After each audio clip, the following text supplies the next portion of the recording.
Bonjour à tous, moi je me présente, je m'appelle Sébastien Codis, je travaille à l'IAV sur Montpellier, dans les locaux de l'INRAE et dans le cadre d'une collaboration très étroite entre nos deux instituts. Ce cadre s'appelle une unité mixte technologique et on s'occupe de protection des cultures, mais du point de vue du matériel d'application, avec pour objectif de la meilleure précision des applications, réduction des intrants et limitation des impacts. Et donc aujourd'hui, je vais vous parler de nouvelles technologies et on va essayer de faire un tour sur tout ce qui existe. Alors c'est pas un panorama complet parce que le temps ne s'y prête pas, mais en tout cas, on va essayer d'avoir un aperçu de ce qu'il est possible de faire avec la technologie. Alors pour parler d'agriculture de précision, on peut s'imaginer beaucoup de choses, surtout à l'époque maintenant où certains parlent de coloniser Mars dans quelques décennies. On va voir qu'on en est quand même un petit peu loin en viticulture encore. Mais je trouve que ce schéma illustre bien toute la complexité et la cohérence qu'il faut avoir. Ça résulte d'une étude d'un labo espagnol dans lequel ils envisagent la pulvérisation de précision de cette manière-là, c'est-à-dire l'objectif c'est de pouvoir apporter quasiment au cep près le besoin du cep, quoi. Voilà, ce qu'il faut apporter au bon moment, au bon endroit. Donc ce qu'ils font, c'est que premièrement, ils amènent un drone au-dessus de la parcelle qui va permettre de cartographier avec des caméras multispectrales la vigueur dans la parcelle. Donc on peut calculer des indices, un DVI. À partir de ça, on peut faire une carte. Sur chaque zone de vigueur différenciée, moyenne, forte et faible, il y a un opérateur qui vient prendre les mesures réelles de la végétation. Ensuite, tout ça, ces données, elles sont intégrées dans un outil d'aide à la décision qui va permettre de faire une cartographie des doses à appliquer, qui va être intégrée dans le pulvérisateur et après on va l'appliquer. Donc les questions qui se posent sur tout ça, c'est premièrement, quelle est la technicité pour faire tourner ça ? Est-ce que tout le monde peut mobiliser 5 ingénieurs à bosser sur ces éléments ? Après, il y a également des questions de bon sens, c'est-à-dire que équiper, faire toute une chaîne technologique comme ça pour finalement pulvériser avec un aéroconvecteur, finalement, est-ce qu'avec un panneau récupérateur ou un matériel plus performant, est-ce qu'on ne pourrait pas faire la même chose sans se casser la tête et sans avoir à mettre en œuvre toute une chaîne technologique très, très performante ? Et donc voilà. Donc je trouve que ça, voilà, c'était pour introduire le fait que, avant d'envisager d'utiliser des nouvelles technologies, il faut qu'il y ait une cohérence entre les différents éléments. Et on va voir les prérequis dans les diapositives qui suivent, indispensables avant de pouvoir mettre en œuvre des technologies modernes dans les domaines viticoles. Alors premièrement, je vais aller très vite sur ces éléments-là, c'est que on peut pas, ça sert à rien si déjà la préparation de la bouillie n'est pas optimale. Qu'est-ce qu'il faut pour préparer correctement la bouillie ? Il faut savoir exactement ses surfaces de parcelles. Il faut également mesurer correctement le volume d'eau qu'on va introduire dans la cuve. Donc je vous avais dit qu'on revenait sur des prérequis, des choses très très techniques, mais voilà, ça c'est vraiment essentiel. Puis également d'avoir un réglage régulier de son pulvérisateur. L'objectif est de pouvoir appliquer la quantité de produits souhaités et la même quantité sur tous les rangs, sur chaque phase de rang, et voilà, de pouvoir homogénéiser bien correctement la pulvée. Également, de pulvériser que quand c'est nécessaire et à la bonne dose. Alors ça, il y a des outils d'aide à la décision qui peuvent vous y aider, qui fonctionnent à partir d'un modèle agro-météo, qui vont permettre d'identifier, de mesurer le risque, de calculer le risque épidémiologique localement et de pouvoir commencer à traiter uniquement quand c'est nécessaire. Pour poursuivre, le dernier élément, bien sûr, c'est l'utilisation de matériel performant. Alors, il y a des grosses différences d'efficacité entre les différents pulvérisateurs.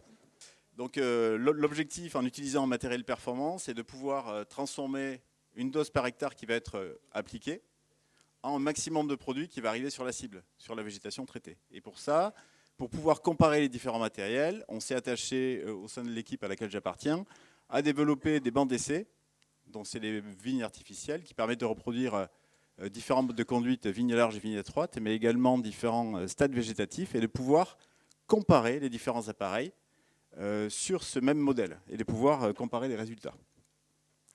Donc notamment, ça c'est pour illustrer la diversité des efficiences qu'on peut avoir entre matériels. Bon, je vais essayer d'expliquer le graphique. Là, vous avez on a pu tester 75 matériels différents, 75 pulvérisateurs avec différents réglages à chaque stade végétatif, début, milieu et pleine végétation. Et sur la l'axe des abscisses, ici sur le niveau horizontal, vous avez la quantité de produit qui est déposée sur la végétation. Alors là, on le représente de manière normalisée. C'est les quantités de dépôt pour une même dose de produit appliquée par hectare pour tous les appareils.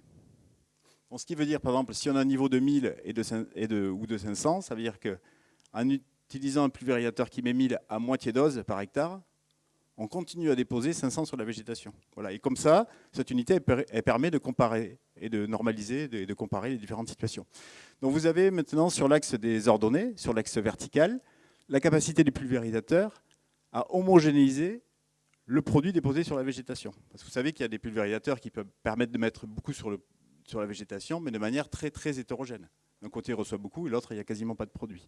Donc en plus on est sur le haut, meilleure est la répartition, meilleure est l'homogénéité. Et plus on est sur le bas, plus c'est hétérogène. Donc en gros, les bons pulvérisateurs, ils sont en haut à droite, et les moins bons, ils sont en bas à gauche. Alors les différences de couleurs, elles viennent du stade végétatif sur lequel on a fait les évaluations. Là, vous avez tout ce qui est bleu, le début de végétation. Après, les moyennes de dépôt en milieu de végétation et en pleine végétation. Alors bien sûr, ça décroît parce que la végétation augmentant, elle pousse, et du coup, le produit est dilué sur plus de surface, et donc on a les dépôts par unité de surface qui baissent. Et ce que vous allez pouvoir voir, c'est l'hétérogénéité entre les différents matériels. Donc ici, juste sur le stade de végétation, vous avez cette variabilité. Et ça, ce n'est pas des cas fictifs, c'est des réglages de pulvées qui sont faits. Et encore, on n'a pas pris c'est des pulvées qui sont plutôt bien réglées sur la végétation. Donc vous pouvez voir que les meilleurs appareils ici, même en réduisant la dose de 3, c'est-à-dire on ne prend pas 100% de la dose par hectare, mais 33% de la dose par hectare, ou dans cette valeur-là, et on met toujours plus de produits que les moins bons. Voilà, ça permet d'illustrer la marge de manœuvre qu'on peut avoir, qu'on peut obtenir en utilisant des matériels plus performants. Voilà.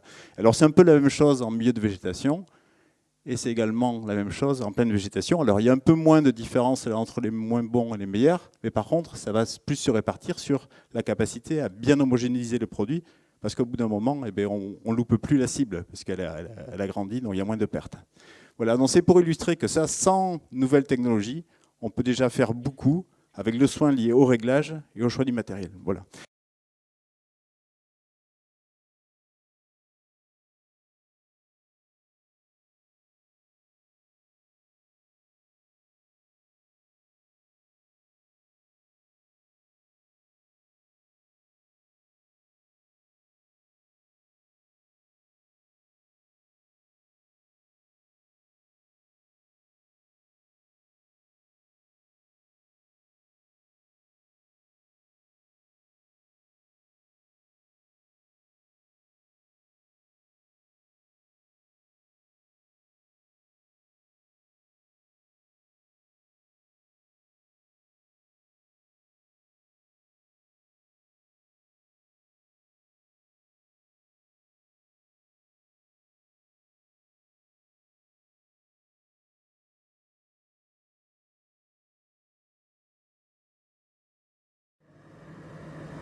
Donc ça, on l'a répété à différentes vitesses pour savoir quelle était la précision de toute la chaîne, parce qu'il ne suffit pas d'avoir une précision centimétrique sur le GPS pour que ça s'applique au centimètre près. Voilà. Donc c'est pour illustrer que ces éléments-là sont extrêmement précis, et même jusqu'à des vitesses très très importantes, on arrive à avoir une précision dans l'application et un côté instantané qui est tout à fait satisfaisant au vu de ce qui est fait avec les autres ou les technologies habituellement utilisées. Voilà. Alors, en dernier élément, comment on peut mettre à valeur ce type de technologie, parce que ça ne va pas correspondre à tous les agriculteurs, mais en tout cas, une des pistes, c'est de pouvoir équiper les pulvées de capteurs de végétation. Et l'idée, par exemple, c'est de permettre de faciliter la tâche à l'agriculteur, c'est-à-dire que quand on rentre dans les rangs ou quand on sort des rangs, ça s'allume tout seul. Alors ça ne fait pas tout, mais ça simplifie beaucoup le travail.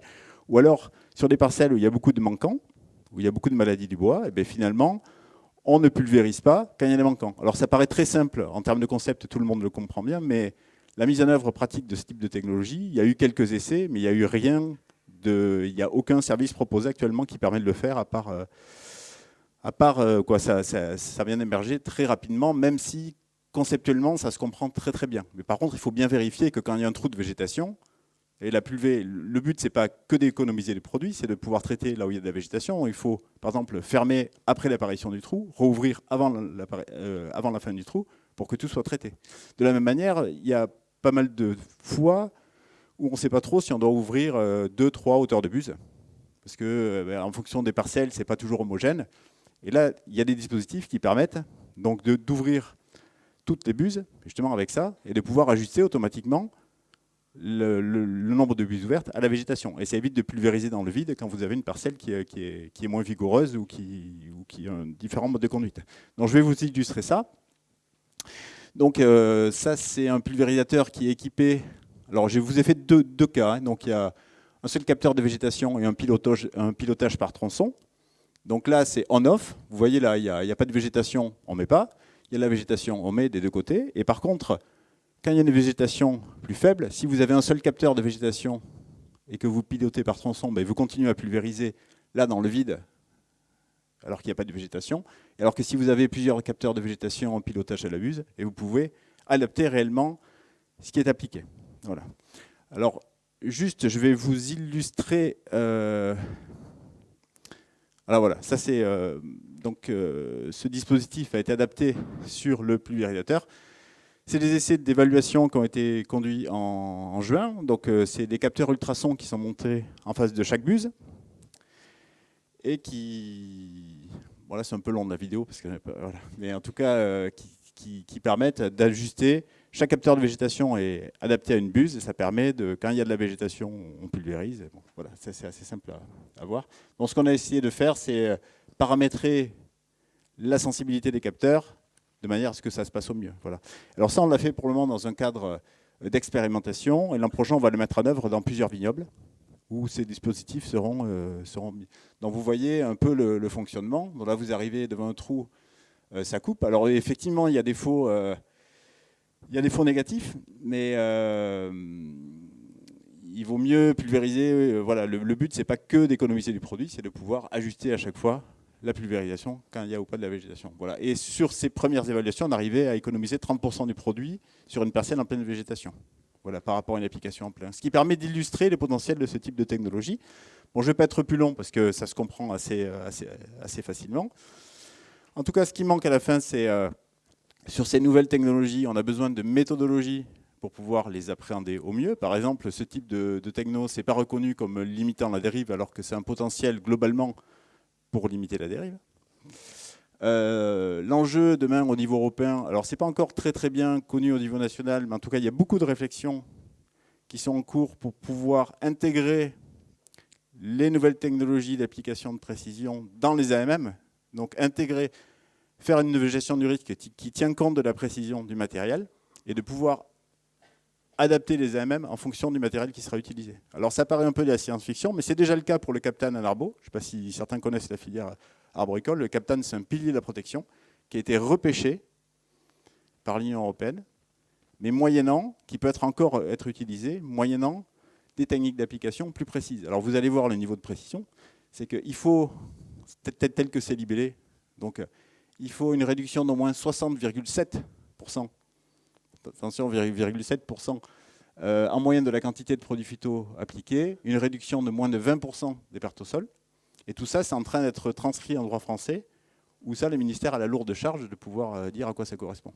Donc, ce qui veut dire que toutes ces études-là, demain, il y aura la possibilité sans doute, vu que les règles elles seront de plus en plus strictes pour l'homologation des produits, peut-être de continuer à pouvoir utiliser certaines options, mais moyennant certains matériels, et on va aller vers plus de précision. Voilà. Donc c'était pour introduire, c'était pour un peu finir. Et puis pour finir sur une note positive, c'est qu'on voit que malgré tout, les choses ont pas mal évolué. C'est une photo qu'on a retrouvée dans les archives IFV. On avait d'autres où il y avait quelqu'un qui fumait en pulvérisant, mais on les a pas. Voilà, on n'a pas. Voilà, c'est pour dire que les choses évoluent, mais voilà. reste à votre disposition si vous avez des questions.